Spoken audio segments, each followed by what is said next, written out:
vidéo, j'espère que vous allez bien. Aujourd'hui, petite vidéo, elle sera rapide, j'ai pas grand chose à vous montrer mais j'avais envie de partager ça avec vous. Je vais vous montrer mes derniers petits achats du mois de septembre niveau scrap.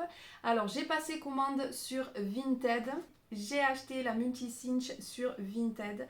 Pour la petite histoire, c'est une machine dans laquelle je voulais investir depuis un petit moment et à chaque fois c'était jamais ma priorité. J'avais toujours quelque chose à racheter au niveau scrap ou pour la maison, etc., etc. Et là, en me baladant sur Vinted, j'ai trouvé la multi-cinch. Elle était neuve, jamais ouverte, jamais déballée. Donc je me suis dit que c'était l'occasion de sauter le pas. Donc on va l'ouvrir ensemble, même si je l'ai déjà ouverte parce que c'est un achat Vinted, donc bien évidemment que j'ai validé la vente. J'allais pas faire attendre la personne pour qu'elle reçoive ses sous. Voilà, j'ai tout contrôlé, tout était nickel. Elle avait jamais été déballée, donc franchement, je suis très contente de mon achat. Je vais la déballer avec vous pour vous montrer. Donc voilà comment elle se présente. À ce niveau-ci, vous avez, j'appelle ça moi des cartouches. Je sais pas vraiment comment ça s'appelle.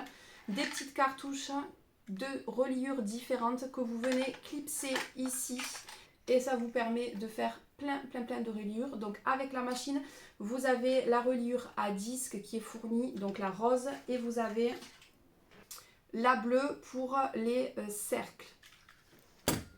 Et là sur le petit carton, vous voyez, c'est toutes les reliures que vous pouvez faire. Alors moi je compte investir dans la Copic, la bleue, c'est une forme de reliure avec un fil. Peut-être la bande, la violette, ça c'est intéressant au niveau des reliures, et la spirale, la jaune. Donc pour l'instant c'est les trois que j'aimerais compléter. La carrée, celle-ci je ne la prendrai pas tout simplement parce que j'ai déjà la cinch, la grande de chez Ediswap. Celle-ci que j'avais achetée au tout début quand j'ai commencé le scrap, donc ça ferait doublon puisque celle-ci fait les trous carrés. C'est les trois reliures principalement que je vais prendre. Peut-être après, plus tard, je prendrai la cœur. Et je crois que c'est à peu près tout. Après, je les aurai toutes. Franchement, je trouve cette machine vraiment géniale parce que avec une machine, ça vous permet de faire plein de reliures. Cette machine n'est pas nouvelle. Je sais que vous l'avez vu passer dans plein de vidéos. J'ai vu également qu'il y avait plein de tutos. Donc, je ne sais pas si je vais vous faire des tutos. Dites-moi si vraiment ça vous intéresse parce que je sais qu'il y a déjà plein de vidéos. Peut-être qu'une reliure spirale ou une reliure Copic vous intéresserait puisque c'est une reliure qui est un peu plus particulière. Donc pour l'instant je ne les ai pas, mais si j'investis dedans, n'hésitez pas à me dire si ça vous intéresse que je vous en fasse un tuto. En tout cas moi je suis trop contente de l'avoir trouvé à moindre coût en plus sur Vinted, neuve. J'ai vraiment fait une bonne affaire, donc je suis trop contente. Et le dernier article, c'est une punchboard. Donc je l'ai commandé sur Amazon tout simplement parce que Amazon me proposait un bon de réduction de 10 € si je me faisais livrer en mondial relais. Il faut savoir que moi j'ai Amazon Prime, donc il me livre à la maison. Et là, si je faisais livrer en point relais, j'économisais 10 € sur mon panier, peu importe l'achat. Donc bon, il n'y a pas de petites économies, hein, c'est ce que j'ai fait. Et la punchboard était à 25 € et je l'ai eu à 15 €. Donc là aussi, pareil, une super bonne affaire. Je suis hyper contente. Pour le coup, je vais faire très attention de ne pas la stocker à un endroit de la scrap room où il y a du soleil.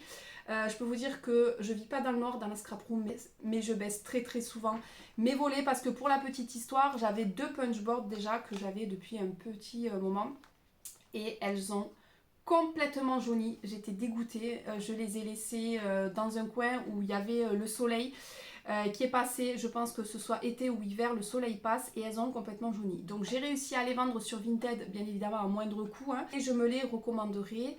Et je vais me recommander pas mal de petits punchboards. Je sais que j'ai des machines de découpe et que je peux faire ce système. Là, par exemple, j'ai pris la punchboard pour les petites pochettes. Ça, je trouve que c'est hyper sympa. Et pourquoi j'investis dans des punchboards alors que j'ai des machines de découpe? Et bien parce que des fois, le soir, j'ai envie de faire des petites pochettes cadeaux. Là, ça va être le moment des calendriers de l'Avent. Et j'ai pas envie de passer ma soirée toute seule dans l'atelier. Des fois, j'ai envie d'être devant la télé avec mon chéri. Et c'est un peu compliqué. Je vais pas descendre mes machines de découpe. Et je me dis que c'est un bon compromis pour pouvoir faire des petites pochettes, des petites créas. tranquillement devant la télé. Donc voilà pourquoi j'ai acheté cette petite punchboard et je vais vous montrer, regardez, j'ai aussi ça qui a cramé au soleil. Hop, je vous ai fait bouger parce que vous êtes posé dessus. Je sais pas si vous verrez bien, mais voilà, ça a un petit peu jauni. Ça se voit pas trop à la caméra. Mais voilà, je suis dégoûtée. Donc pour celles qui ont pas mal de soleil dans la scrap room, bon je pense qu'il y en a certaines qui le savent déjà, mais pour celles qui n'ont pas forcément trop l'habitude, un conseil, faites très attention au soleil. Moi maintenant je fais hyper attention. Donc voilà pour cette petite vidéo, c'était un tout petit haul. J'espère que cette vidéo vous aura plu et moi je vous dis à bientôt dans une prochaine vidéo. Bye bye.